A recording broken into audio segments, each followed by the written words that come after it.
À ses débuts, le FLN, le Front de Libération Nationale algérien, ne comptait que quelques centaines de partisans mal armés.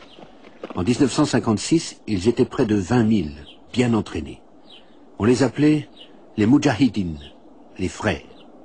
Plus aucune région n'était à l'abri de leurs attaques. Contrairement à l'espoir caressé par les Français, la révolte ne cessait de croître en importance. Et l'opinion mondiale commençait à s'y intéresser. Introduits à l'ONU, les chefs du FLN étaient courtisés par les capitales arabes, cela allait de soi, mais aussi de plus en plus par celles du tiers-monde.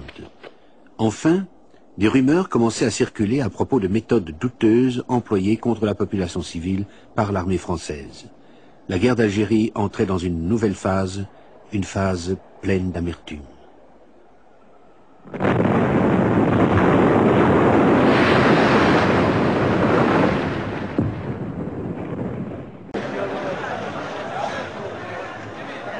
Les Français n'avaient cessé d'amener des renforts. Le président Mollet avait promis 1 demi-million de soldats aux pieds noirs. Pour y arriver, il avait fallu rappeler des réservistes et prolonger la durée du service. Jamais jusqu'à ce jour, des miliciens n'avaient été envoyés combattre outre-mer alors que la métropole était en paix. Ces centaines de milliers de soldats en Algérie signifiaient que des centaines de milliers de familles étaient maintenant concernées. Un fait peut-être sous-estimé par les hommes politiques.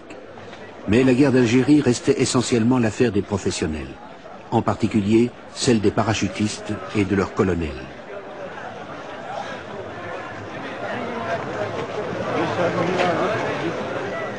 They came to Algeria with the whole Indochina experience behind them.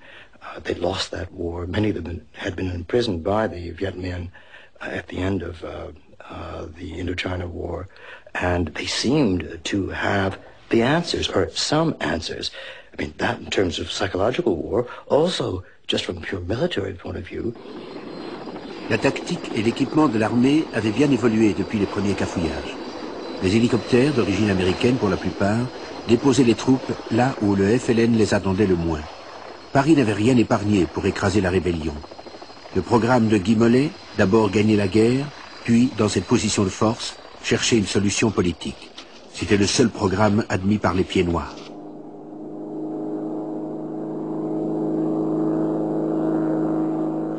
Pour permettre aux professionnels ces missions choc, le reste de l'armée, composé de miliciens, cantonnait dans les villes et les villages, surveillant les voies de communication, protégeant les usines et les centrales contre les sabotages.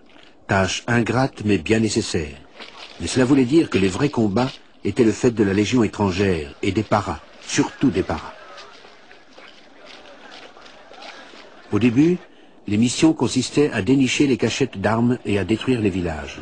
Du moins, si on en croit les caméramens de l'armée française, car les autres journalistes n'étaient pas autorisés à se déplacer librement, ni à filmer ce qu'ils voulaient. Les opérations de maintien de l'ordre, comme on disait alors, ne différaient guère des campagnes coloniales traditionnelles. Officiellement, la France n'était pas en guerre, ce qui signifiait que ces règles pouvaient en être ignorées par les deux camps, et que l'étranger n'avait pas à s'en mêler, même et surtout les Nations Unies.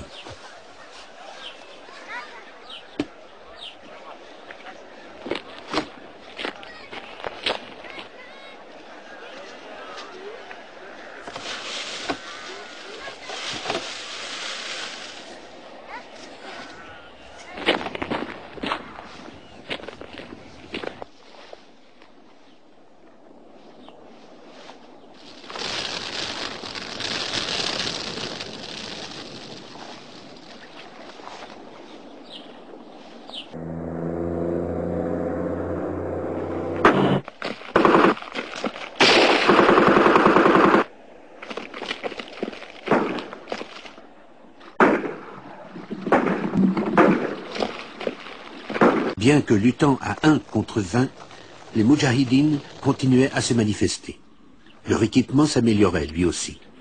Il avait plusieurs sources. Curieusement, malgré tout ce qui se prétendait alors, l'Égypte de Nasser en fournissait bien peu. Mais Paris restait convaincu que la révolte avait été organisée par le Caire et était soutenue par l'argent arabe. Une conviction qui poussa la France à s'allier à la Grande-Bretagne dans l'entreprise malheureuse de Suez.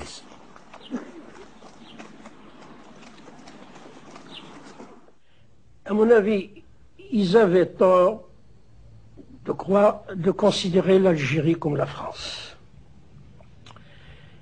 Ils avaient tort aussi de croire que l'insurrection algérienne était inspirée, téléguidée de l'étranger, supposé Nasser ou les communistes. Ils voyaient dans l'insurrection algérienne la main de Nasser et l'œil de Moscou. C'était absolument faux. Absolument faux.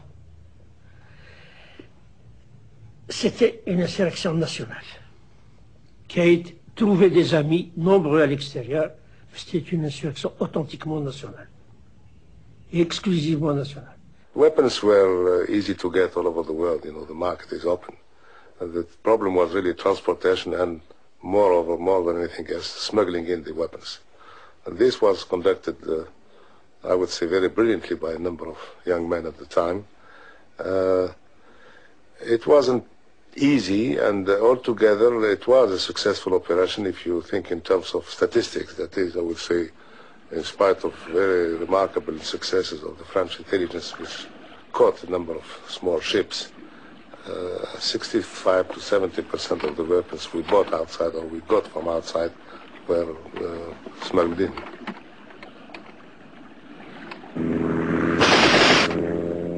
Grâce à ces nouvelles armes, les attaques du FLN se firent plus audacieuses. Les avions d'observation en firent l'expérience.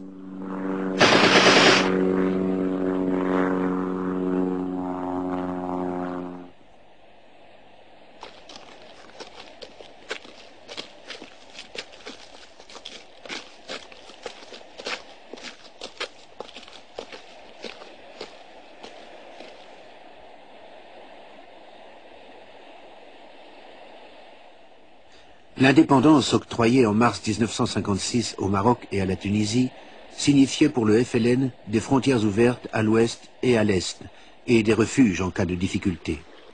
Après une année de lutte, le FLN vit croître son recrutement. Il fallait des nerfs solides aux moudjahidines de ces premières années de guerre. Il fallait pouvoir jauger la loyauté du compagnon au premier coup d'œil. Et toute blessure était grave car les soins médicaux étaient rares et primitifs.